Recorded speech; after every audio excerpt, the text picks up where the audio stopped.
জয় পরাজয়, সাফল্য ব্যর্থতা, প্রশংসা সমালোচনা, তার রাজনৈতিক জীবনে নানা রং। তিনি বঙ্গ রাজনীতিতে এক ধবধবে সাদা ব্যক্তিত্ব, এক অধ্যায়ের অবসান।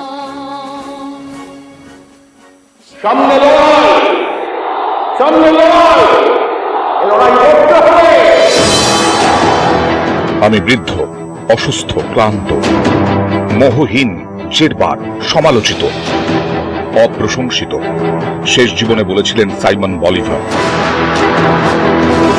গ্যাব্রিয়েল গার্সিয়া মার্কেজের উপন্যাস the general in his labyrinth এর লড়াকু চরিত্র দক্ষিণ আমেরিকার মুক্তিদাতা সাইমন বলিভার। এই মার্কেজ ছিলেন তার জীবন জুড়ে। মার্কেজের কথাগুলো কি তার শেষ জীবনের সঙ্গেও মিলে গেল? শেষ হলো এক অধ্যায়ের। বঙ্গ রাজনীতিতে ধবধবে সাদা ধুতি, সাদা পাঞ্জাবি, সাদা চুলের বাবুকে ঘিরে এক অধ্যায়। তিনি বঙ্কিমের বাবু নন, পাম অ্যাভিনিউয়ের 770 স্কয়ার ফিটের ছাপোষা বাসিন্দা। তবু তিনি বাবু, বাংলার শেষ নেতা, যার নামের সঙ্গে বাবুটা যেন চলেই আসে, বুদ্ধবাবু। এক অধ্যায়ের সমাপ্তি। শুরুটা হয়েছিল 1944 সালে। দেশ তখনও ভাগ দেখেনি, স্বাধীনতা দেখেনি। সেই সময় তাঁর জন্ম 1 মার্চ 1944 সালে জন্ম, উত্তর কলকাতায়। শৈলেন্দ্র সরকার বিদ্যালয়ে পড়াশোনা, প্রেসিডেন্সি থেকে বাংলায় অনার্স। 1964 সালে কলেজের পাঠ চোকানোর পরেই রাজনীতিতে হাতে খড়ি। সিপিএম এর প্রাথমিক সদস্য, সিপিএম এর যুব সংগঠন ডিওয়াইএফআই এর প্রতিষ্ঠাতা সম্পাদক। কর্মজীবন শুরু অবশ্য শিক্ষক হিসেবে, দমদম আদর্শ বিদ্যা মন্দিরের শিক্ষক। বাকি জীবন জুড়ে রাজনীতি, বামপন্থী আন্দোলনে ভেসে যাওয়া, পথে নামা। 1968 কলকাতার রাজপথে তখন স্লোগান, আমার নাম তোমার নাম, ভিয়েতনাম ভিয়েতনাম।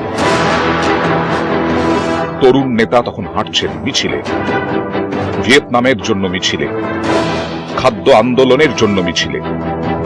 চলতে চলতে 77 রাজ্যে প্রথম বামফ্রন্ট সরকার। সে বছরই কাশীপুর কেন্দ্র থেকে প্রথমবার বিধায়ক হন বুদ্ধদেব ভট্টাচার্য। হারান কংগ্রেসের হেভিওয়েট প্রার্থী প্রফুল্লকান্তি ঘোষকে। প্রথমবার বিধায়ক হয়ে তথ্য সংস্কৃতি মন্ত্রী। পরের বার 1982 সালে সেই প্রফুল্লকান্তি ঘোষের বিরুদ্ধেই কাশীপুরে হেরে যান। 1987 সালে যাদবপুর থেকে ফের বিধায়ক হন, টানা 2011 পর্যন্ত।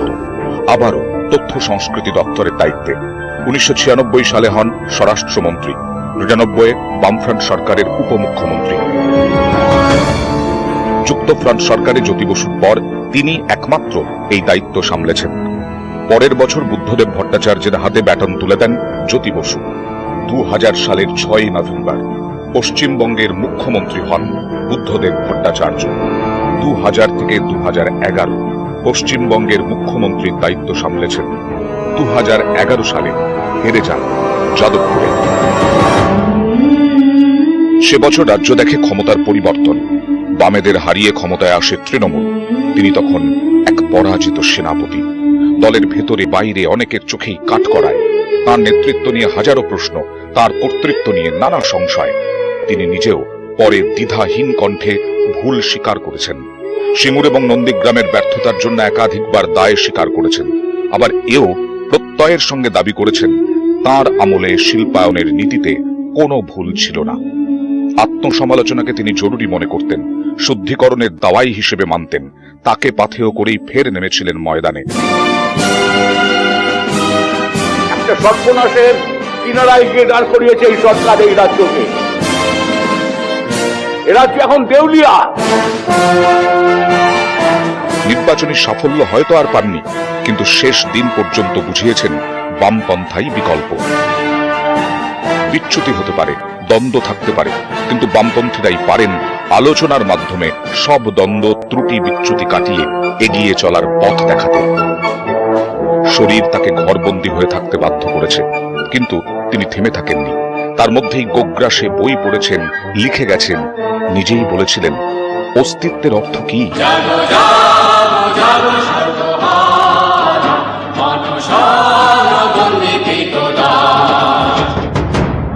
এই ভাবনাই তাকে নিজের মতো করে বাঁচতে শিখিয়েছে। সন্দেহের চোরাবালিতে ঘুরপাক খেয়েছেন, স্বপ্ন দেখেছেন, স্বপ্ন দেখিয়েছেন। তার স্বপ্ন পূরণ হয়তো হলো না, কিন্তু তার স্বপ্নের মৃত্যু নেই। নিউজ 18 বাংলা।